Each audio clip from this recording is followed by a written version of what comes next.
All right, all right.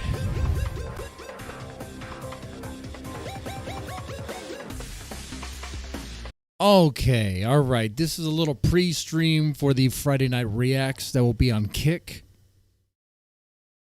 And my question for you guys is, what am I going to be reacting to?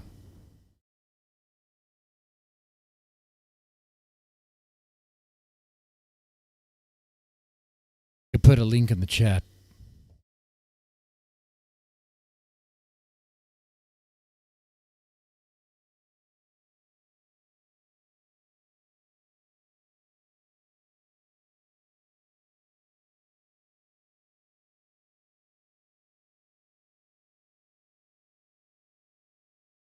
Oh, dang it.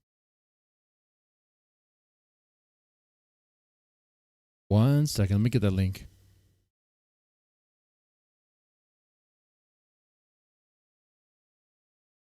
All right. So the first thing is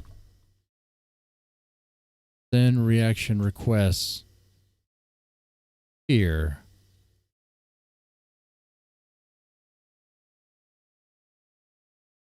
Do that first. Okay, so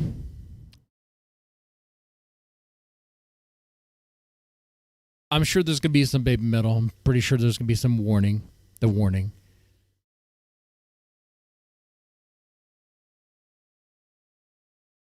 While we wait for that, there's something I want to definitely check out, definitely react to here.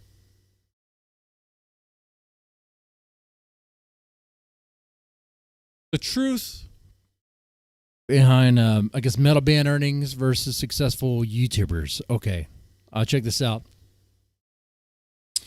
Shout out to Heavy Metal Philosophy. And myself all have it. Let's back that up.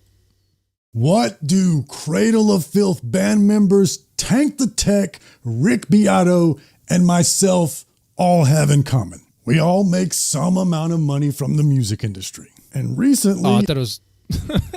They're all dudes? A Cradle of... I guess Cradle of Filth is not. But Filth band member quit the band and then posted her contract online to show us exactly how much money she made. Also, Tank the Tech recently posted a video responding to Rick Beato, and in that video, he showed us exactly how much he made from reaction videos. And hey, since everybody's showing how much they make, I'm gonna open up my books and show you exactly how much I make as a much smaller podcaster. And maybe by comparing all of these numbers, it'll be illuminating next time we discuss any of these issues, be it on YouTube or big touring bands. That's what we're doing. We're opening our books. I tell you this right now, and I'm being honest here. I make like $50 off this channel, $50 a month. I mean, I do it because I like it. I don't do it because this channel makes me money. Telling all on episode 234 of Heavy Metal Philosophy. Welcome, metalheads. I'm the host of Heavy Metal Philosophy and writer for Metal Digest, John Barbas. Make sure you stick around to the end of the episode for this week's Riff of the Week. All right. Let's set up the story, shall we? For the sake of brevity, I won't recount all the details. Plus, by now, I'm sure most of you are aware of all of the Cradle of Filth drama, but just to set... Oh, yeah, like they're playing at casinos now or something like that? I mean, they're just going where the money's at, man. Okay. That's it. It up this week, Zoe Fedorov, the keyboard player for Cradle of Filth, quit the band in the middle of their tour. And after she quit, the fans were running rampant with speculation, so her husband, Cradle of Filth guitar player Ashok, felt the need to clear the air. And so his statement that talked about low wages and poor working conditions caused even more controversy. So he was summarily fired, and subsequent statements from him, his wife, and Danny Filth. He was fired for seeing the work conditions suck and they don't really make a whole lot of money. I mean, they don't. If they wanted to make money, they could play country or anything else besides metal, especially black metal. Like whatever it is you call cradle of filth. Yeah, if they wanted to make money, they could do anything else but that. That's just the truth of it. Have been pouring in, and all parties have been alleging all manner of drama. Now, I'm all for a good story, but again, since you all probably know most of the drama anyway, and for the purposes of this episode, let's just focus on the contract that Zoe posted online. For now, We'll skip ahead to the section about her wages, but some of the previous provisions about owning exclusive rights to her name and likeness, yikes. Anyway, skipping ahead to the wages portion, here's the contract she posted, quote, "In consideration of the provision of your services, we agree to pay you as follows. A, the sum of £200 per day for all days upon which you are required to perform, record, rehearse, or attend other activities with or on behalf of the artist." So $200 a day, or £200 a day, which is like what in US dollars? Just to perform, record, rehearse, or attend. So you even get paid to rehearse? Okay. £150 for days spent traveling? B, the sum of £150 per days spent traveling. C, a per diem of... I kind of make about what she makes, and I do far less work. I tell you that right now. I know it's a lot of government paperwork. Quasi. Well, actually, it is government paperwork, but the state of Texas it has a middleman doing what it is I do. I don't really talk about that much. I deliver coffee, guys. Yeah, that's what I do. I transport coffee to people. But £150 for days spent traveling, yep. 25 pounds per day for each day upon which service are required for per diem? That doesn't sound like much. An annual payment of £1,000 for the use of your image? Wow. That's like the company I work for. Sometimes we get actually every year we get like a $4,000 bonus. I like that. That's nice. You know what? I make more than she does. £25 per day for each day upon which your services are required by the artist.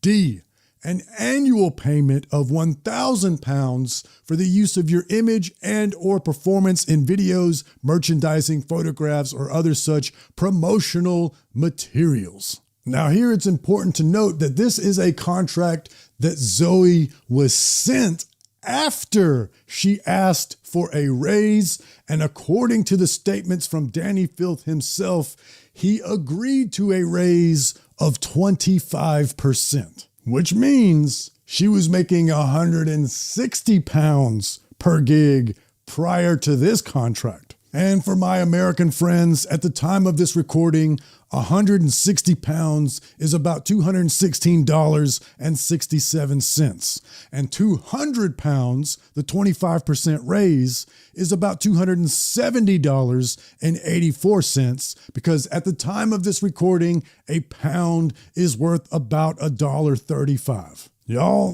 that 160 pounds a gig, that's about the same amount of money that I was making at a dive bar gig in a cover band 15 years ago. And the 200 pounds per gig rate, I've made that a couple of times too, on some of those really good nights when the bar is standing room only and all the drunks are ready to spend all their money. And keep in mind, I want to reiterate, I'm talking about low-level musicians playing dive bars, a local cover band. And to be fair, in those local cover bands, I've also made way less money than this. But it should also be said that if I was in a country band, I would have made more money than this. Right. And if I was in a band that played corporate events and or weddings, I would have made multiple times more money than this. And to be fair, it's important to point out that I've never been paid to rehearse.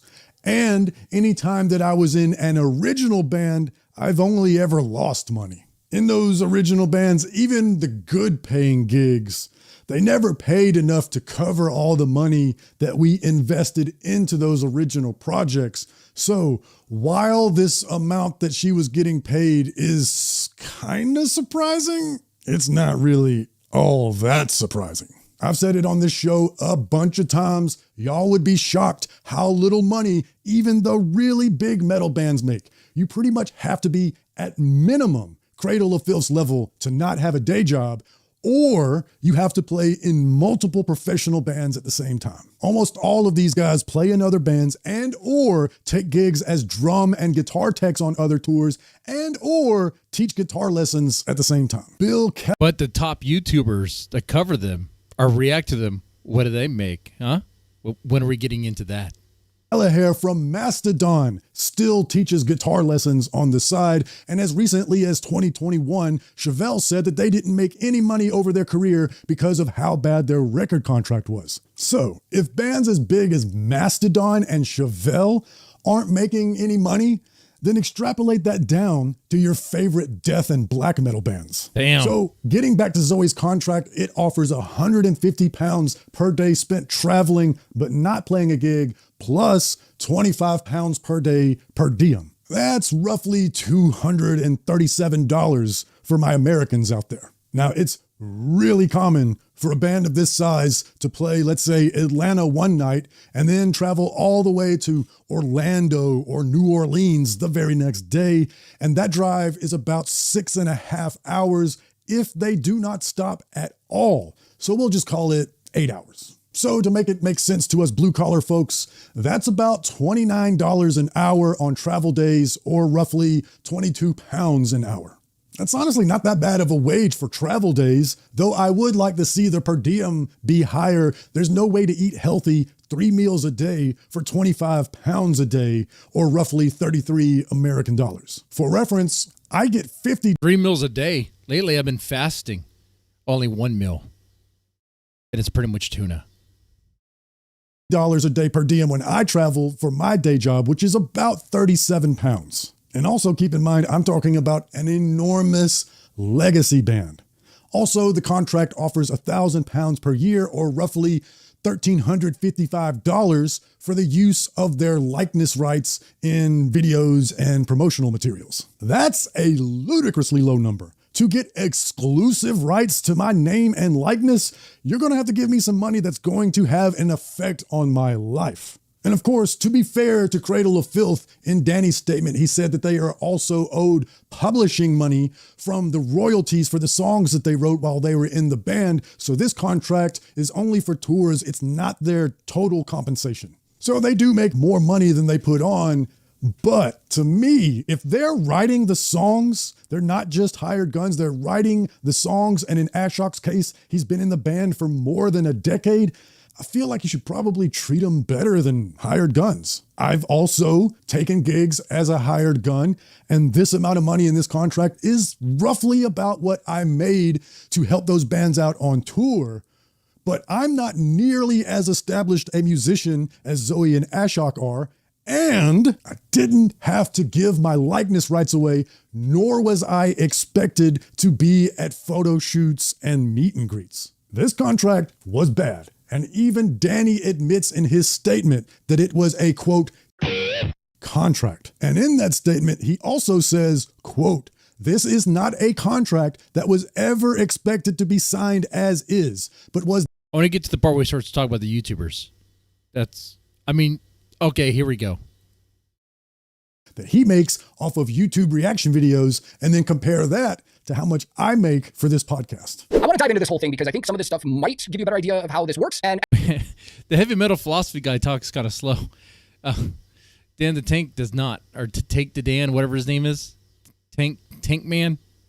At the end, just to prove my point, I actually want to dive through some of the bands I've reacted to over the years and go to my analytics and actually like tell you guys how much money I've actually made by doing this, because I have made money doing this. That's why when I see a lot of reactors saying donate and go to my Patreon because I don't make money, like it's kind of over exaggerated in my opinion. But let's check this out. That's I don't make any money doing this. What's the secret? What's the secret? pretty strong accusation there, Tank, but let's go further into the video. If you want to know how much money this is over, that one video, the 6th Avenue Heartache one, made $36.52. Now, that is a great point to bring up as well, too, because in the grand scheme of things, sometimes, especially with shorts, we're talking peanuts here. Like, these copyright systems are hitting YouTubers over, like, less than $100. Like, lawyer fees would be way more than the money in question. So that is actually a great point that Rick brings up there, because I've had that happen, too, where I'm like, really? They want to go nuts over this much money? Like, it's kind of ridiculous. Rick Beato, who has millions of subscribers, made $36 for this video. Now, granted, it's a YouTube short, and YouTube shorts make way less money than long form videos, but still, a guy of Rick Beato's size and stature made $36.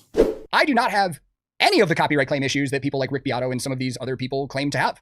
I don't. Before we started this stream, I even went through my analytics and I told the Twitch viewers, in my last 300 videos, I have 2 copyright claims. I've never gotten a strike on my channel, ever. It's never happened. So what the? How? How did you never get a strike on your channel? What?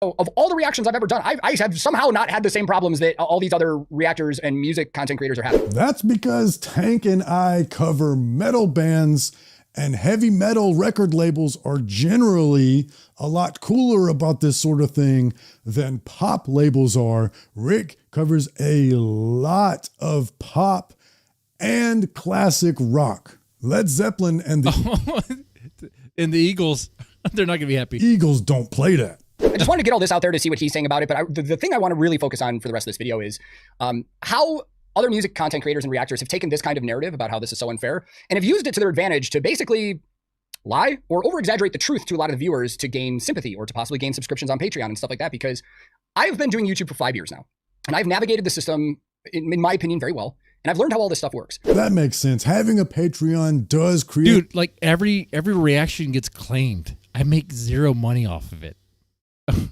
What? What? An incentive to drive subscriptions, but I'm not prepared to make that accusation. So let's go a little further in the video and see what it is the Tank is saying is the reason why they are saying they're not monetizing the videos, but they really are. Every YouTuber is disputing those copyright claims and using fair use, as Rick was trying to bring up. And when you select fair use on a YouTube dispute, reaction video is one of the choices that comes up. So this is a thing now. Like, reaction videos are one of the categories you can select for arguing disputes. But going back to what I was just saying, disputing a copyright reaction does nothing to your channel. There's no harm done, even if you lose. You dispute a reaction, and what happens is it goes to the copyright owner, usually the music publisher. They then have 30 days to review your dispute and either accept it, releasing it to you so you can monetize, or they deny it, meaning they hold the copyright, they get the revenue. Or a lot of the times, most often, they just let the 30 days lapse and then it automatically goes to you. That happens all the time. Yes. Wait. This whole time I could have been disputing all those copyright claims?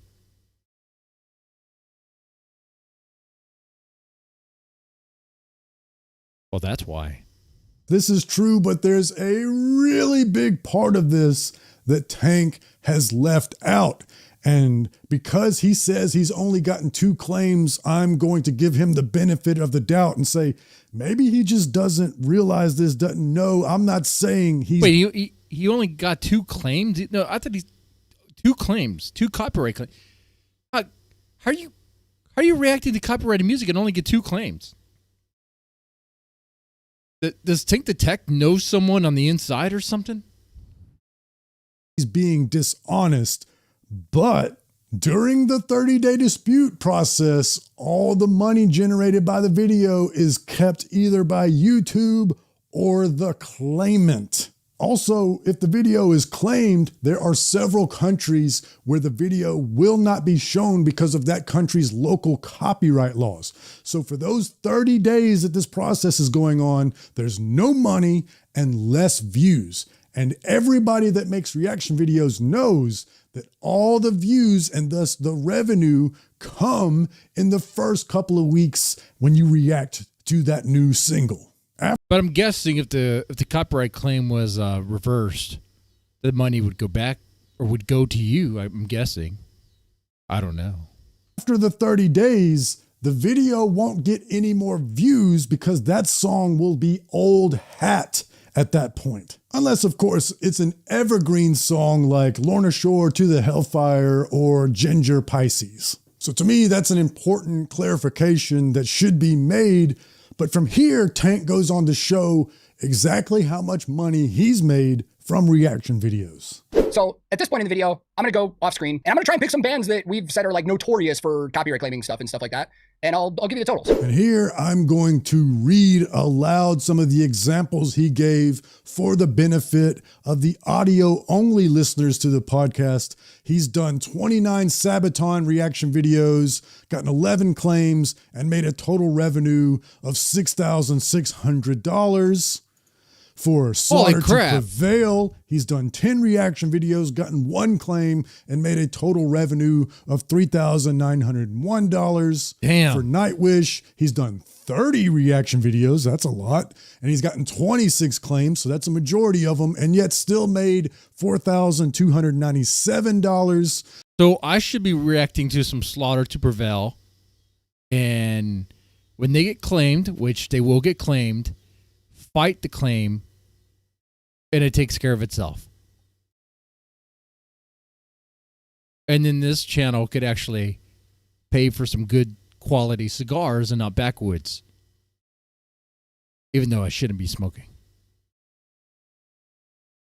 Then for Lorna Shore, he's done 11 reaction videos, gotten 0 claims. Good old good guys, Lorna Shore.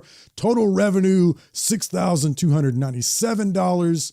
Orbit Culture, 12 reaction videos, 0. Oh, and I like Orbit Culture. We could do some Orbit. Wait, my Orbit Culture videos got claimed. What?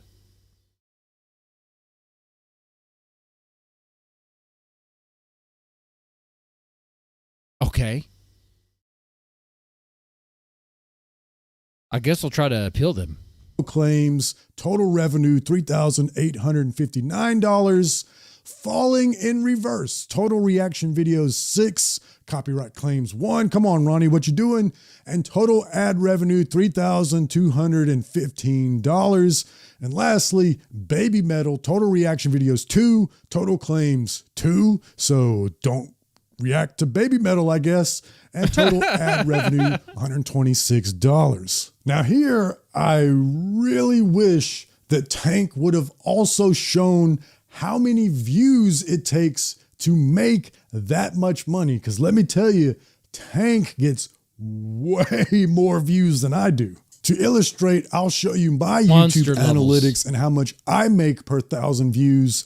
But it's really important to point out here that this is not an apples to apples comparison because it's very likely that Tank and I make very different rates per 1,000 views. I have no idea what all factors determine this, but every YouTuber gets a different rate per 1,000 views, and each individual YouTuber gets a different rate for every individual video. My latest video got a CPM of $11.52, which after YouTube's cut resulted in revenue of about $6 per 1,000 views, which is probably the highest I've ever gotten. It's usually around $3, so yay me. Now let's compare that to how much per 1,000 Jared Dines makes, even though he gets way more views than me and has been doing this metal YouTube game a lot longer than me. Another video of mine that hasn't been claimed that had 2 million views. How much money would that be? So, okay, here we go. 2.3 million,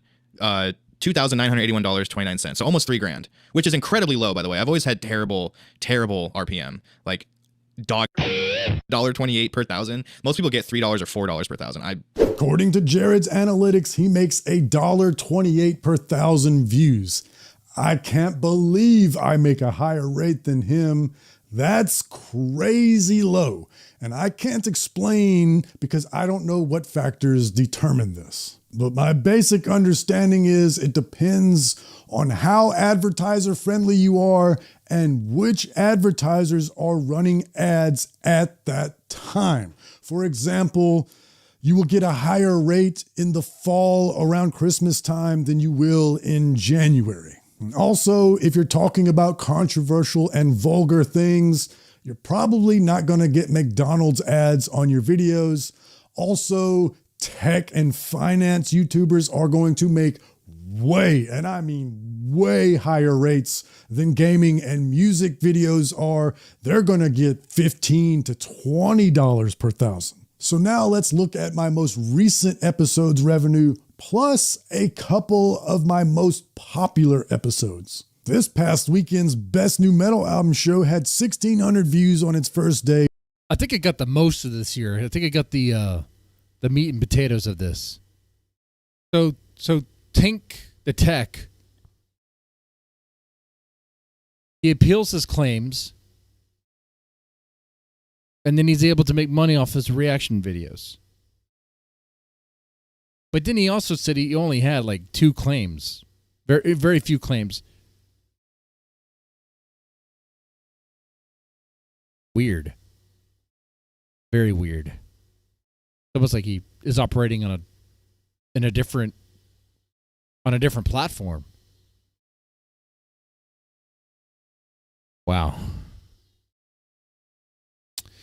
Well, really the point of this stream is to be kind of a launching pad for the reaction stream. Wow.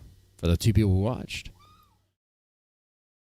If you sent in any requests for me to react to, I'll be checking them out over on Kick. If you don't know what the channel is, I'll put the link. I'll put the link in the chat.